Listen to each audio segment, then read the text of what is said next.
And so just having that kind of recognition for a tiny little Rockford station was pretty neat. So proud of these guys. Yeah, congratulations. And how was the excitement coming into this evening? Were you guys nervous or jittery? Rebecca and I had a little nervous energy coming in. We looked at each other like, why are we nervous right now? But we were pretty nervous coming in, right? Yeah, I have to say, I think our station, because we're from Rockford, we were all just like, we're just so excited to be nominated. Right. We were just excited to be here. We were taking pictures of, all the stuff because we just thought, we're here to enjoy a nice night, and we were the last table in the back corner. I mean, they finished every time. Yeah, they were waiting for us to get to the stage. We ran to the stage. I thought being close to the back, okay, that's the reason why we're back here. Is we're probably not going to make that long walk, and lo and behold, here we are.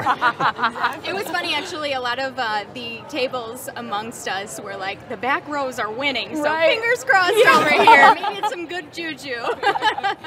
That's great. Well, congratulations. And I have to ask, so how was the food out there? The pesto is very good. I enjoyed the pesto gnocchi. It was delicious. Good. I made sure to get here early before there were crazy long lines. We were here right at 4 o'clock, and they were saying, well, you don't have to get dinner yet. And I said, no, I'll get dinner right now, so I don't have to wait for anybody. So it was fantastic. Everything was great. Oh, well, that's great. So exciting. Congratulations, you guys. Thanks for joining us. Enjoy that Emmy. We will. Welcome back to the 60th Annual Chicago Midwest Emmys Backstage Show. And we have 2 more winners with us. We have from WITI, Stephanie, and from WGN, Mike. Congratulations, you guys. Thank you. So what categories did you guys win for? I won in the religion category this year, actually. Ooh. Yeah. What was your story about? It was, the title of the story was Dad of 8, Father of All. It was about a Roman Catholic priest who is married with 8 children, which is a rarity. There's only about 100 priests in the country like that. He was a convert from the Episcopalian religion, and so, yeah, it's a really rare thing, but he's a priest. He can marry, he can baptize, he can do everything a regular priest can do, and I just found it fascinating, and he was quite the character. So, yeah, it all came together as a great story. Right. So, yeah. And Stephanie, how did you learn about that story?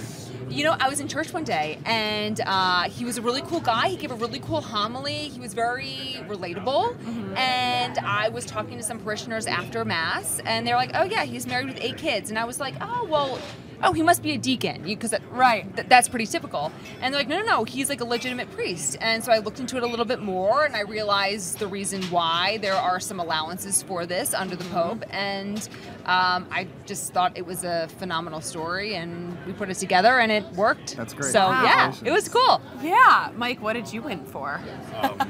Not the segment that I was a guest on, right? We were just talking about What was that segment about? We actually met in a man on the street interview last winter. Oh, like randomly you were just walking Just by? randomly. He caught me right after a workout. I looked amazing.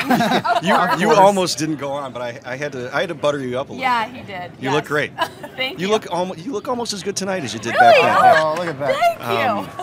But these were for the environment category and for education. So the story we did on the environment, this is something that I don't think a lot of people know about, but if you know about it, it's one of the coolest things to see. It's called Chicago Henge. You guys know what that is? Nope. I do not. So Chicago is one of the only cities in America that's built on a perfect east-west grid. And so on the autumnal and the equinoxes, the sun aligns directly with the streets, and it looks like Stonehenge, except in between the skyscrapers. How did you figure that out? Well, it's been figured out by someone else. Okay. In fact, it's all over Instagram when it happens. Like, serious still photographers come here from around the world to shoot it every year when it happens. But I'm like, that's really a visual story. We could do something with that on TV. Yeah. And so we talked to people who just saw this amazing site. So that was the environment story. Okay. The one on education was about this amazing program in Chicago. I actually met a guy who was a former principal of Harper High School, which some people may be familiar with. It was the most dangerous school in America a couple years ago. 19 students were shot and killed in a single year. Wow. So this teacher was holding kind of like a, open office hours during lunch one day and pulled strawberries out of his lunch. And the kids were like, "What are those?" And he's like, "What do you mean? These are strawberries." They're like, "We've never seen that. What is that?" And he was so struck by the idea that there were kids out there fresh fruit in America who had never seen strawberries. And so he got this idea of what else have they not seen? And he went through the list. They had never been to the lake, 2 miles from the lake. They had never been to Lake Michigan. Wow. They had never seen museums or gone out to dinner or gone to a play. And when you think about how we learn, obviously we learn from our books, but it's the experiences that we have. Right. And so this was a program that they have taken into the public schools and try and get kids experiences in places like museums and amazing. restaurants. Yeah. So, Way to go. Thank you. Well, congratulations to both of you. And when we come back, we're going to talk to even more winners here at the 60th Annual Chicago Midwest Emmys.